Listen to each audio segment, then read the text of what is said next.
Hello, welcome to the Blessing Report. In this video, we're talking about how to hear God's voice and how to discern the Holy Spirit. So hit that like button, hit that subscribe button, turn on your bell notifications. And remember, if you're new here, this is the Blessing Report. I'm Winston, and now let's get to the show.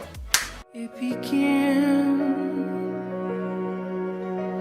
with a whisper in my ear. Hello, welcome to the Blessing Report, the channel for comedy and conviction, edification, and entertainment. I'm Winston, the regular Christian guy, and we are really going into deep today, so I want to do some advanced stuff. And the question is how to hear God's voice and how to discern if you're hearing from God, yourself, or the devil. And we're just going to break it down into two sets of three categories, right? And so there are spiritual principles that have been like historical practices, spiritual discipline practices, and they are broken down into stillness, silence, and solitude. So we see this in the Bible represented with Jesus when he is accessing God, that he would seclude himself. It says that he would go to lonely places or go to the Mount of Olives, or he would just get away from his disciples. So that is solitude. Stillness, it says that he would abide with the Father, and also that's the promises for us. If we abide in God, he will abide in us. So he was still, but also in silence in his prayers, that God is a still small voice. So listening is very important, all right?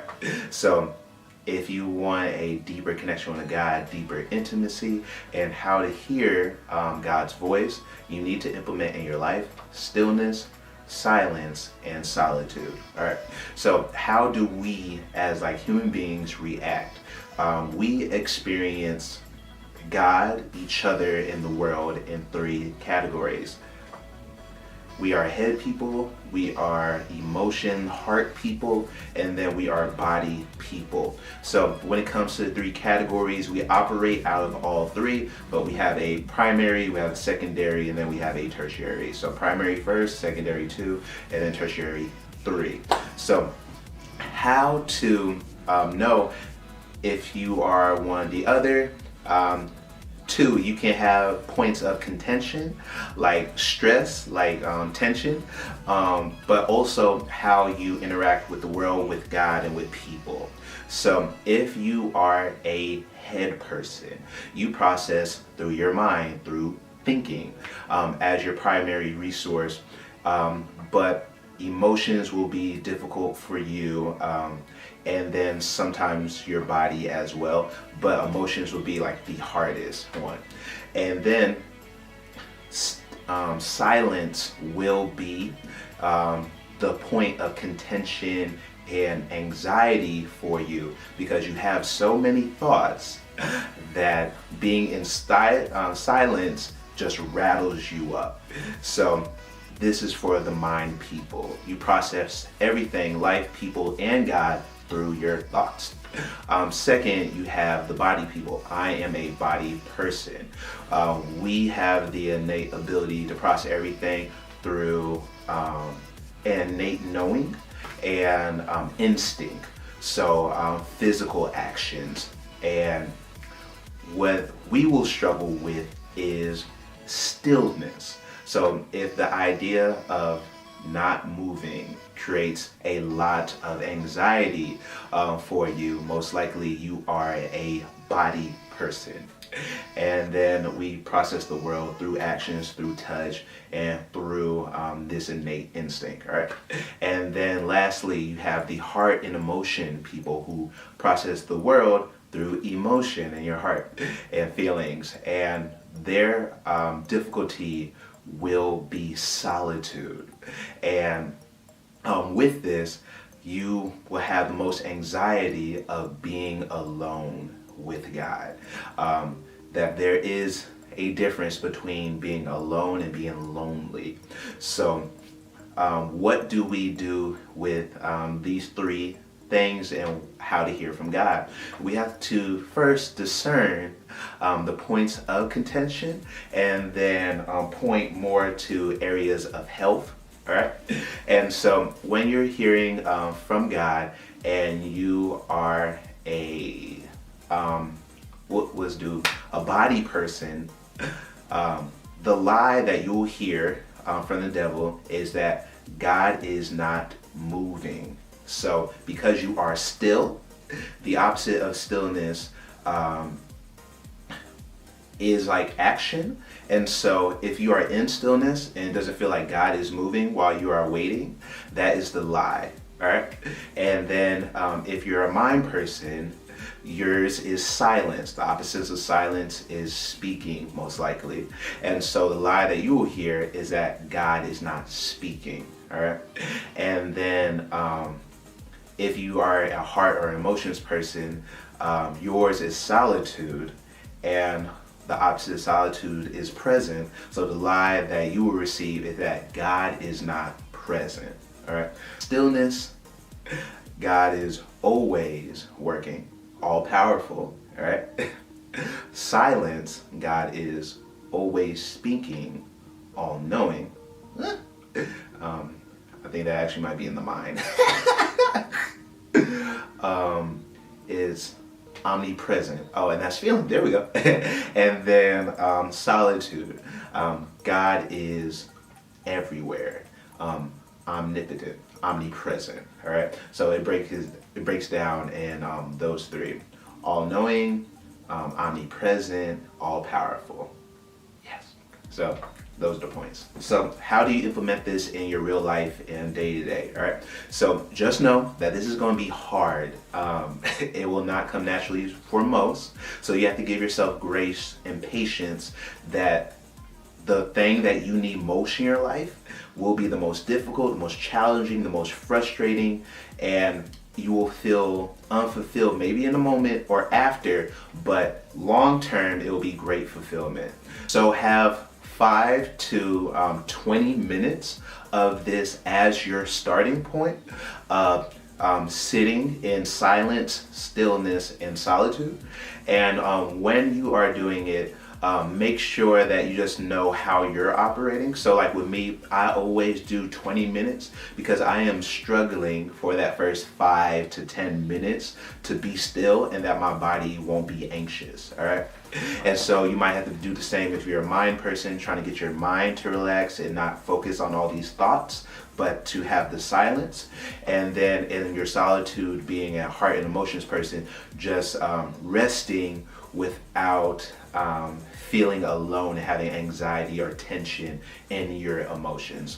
So when you are receiving and trying to hear the voice of God in each component, sit in a chair and then have your feet on the ground. So you want your spine to be kind of aligned vertically, and with your feet on the ground, that helps you to be aware of your body, right?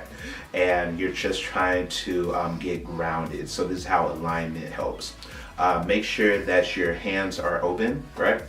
So this helps you get aware spatially and emotionally of how you feel. So that's the heart and emotions people. But then also have your head up in like a dignified position, but also have your eyes closed. This helps you to focus on your thoughts and how to clear them out. And so in the midst of all of this, it's going to sound counterintuitive. What you want to do is nothing. And you're just abiding in God. So this is not prayer, it's not intercession, no thanksgiving, it's not Bible study, this is just trying to be aware of yourself, right? And how we are made in the image of God, His likeness, and with that we are more whole. So just be aware that things that basically you have been ignoring in your life will surface from the stillness, from the silence, and from the solitude. And if something is never addressed, it cannot be conquered, and neither will you receive deliverance in this. And so afterwards, the 5 or 20 minutes is up, make sure you write down what you have, and then you can move into prayer, into fasting, intercession, and Bible study.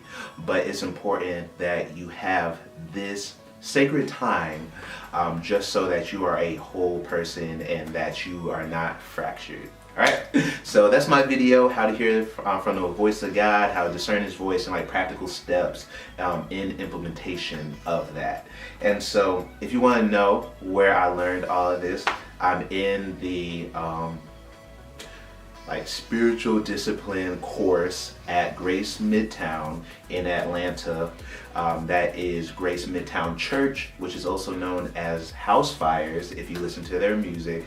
And so I'll have the link in the description below for that class, but I know the process is like first to church members and then it opens up to everyone else. And so the class will be in the fall, so like September of 2019. And also, if you just want some like resources, the book The Sacred Enneagram by Christopher Holt, this is what it looks like.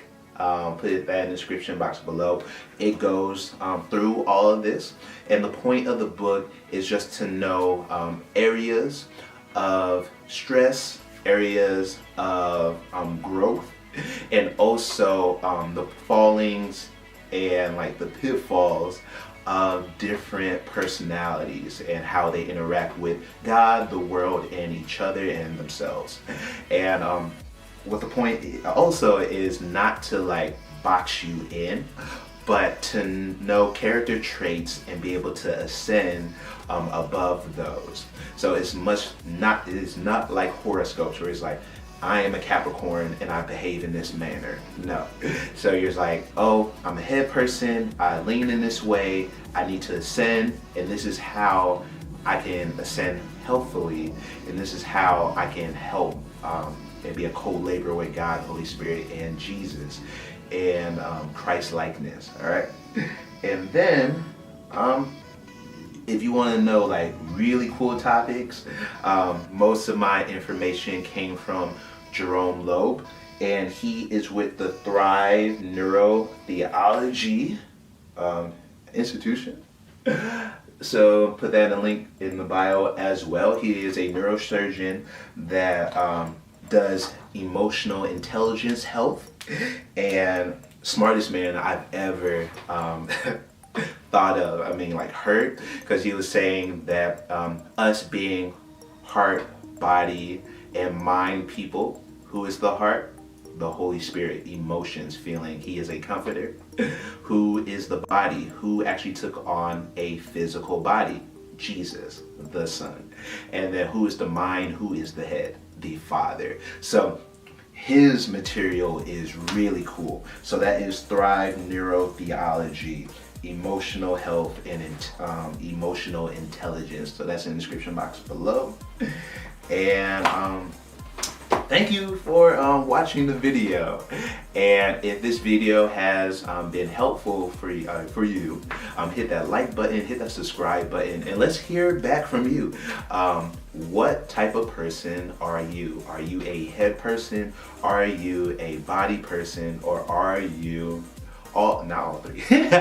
Are you a heart and emotion person? Because we are all three, just like the Godhead being the Father, Son, and Holy Spirit. We as our beings are heart, mind, body, soul, spirit. And I just want to thank you for watching, and remember that we are trying for weekly videos. So we have New Music Mondays at 7 o'clock. Winston Wednesdays at 7 o'clock, and then Funny Fridays. Y'all be gracious with me, be patient with me with my uploads, but that is what we're shooting for. So make sure you have your bell notifications on just in case I am inconsistent, but I'm trying to be way more consistent with the material. And if this video has been a blessing to you, make sure you share and connect with us on all social media platforms. So that's Facebook, that's YouTube, that's Instagram, that's Twitter. And and everything's in the description box below. All the music I'm playing, all the Bible scriptures, and all the course, not all the course material, because it's a great program and a great course, so you actually have to sign up. But the resources for finding the material, like the book, is there. And then lastly, this video has been brought to you by my new book release, The Science of Salvation, the Manual for Manufacturing and Manipulating Faith. So if you want to just support me monetarily by buying a book, I think that's the only thing I'm selling. But if you don't have the funds, just hit the like button, hit the subscribe button, and we good. All right.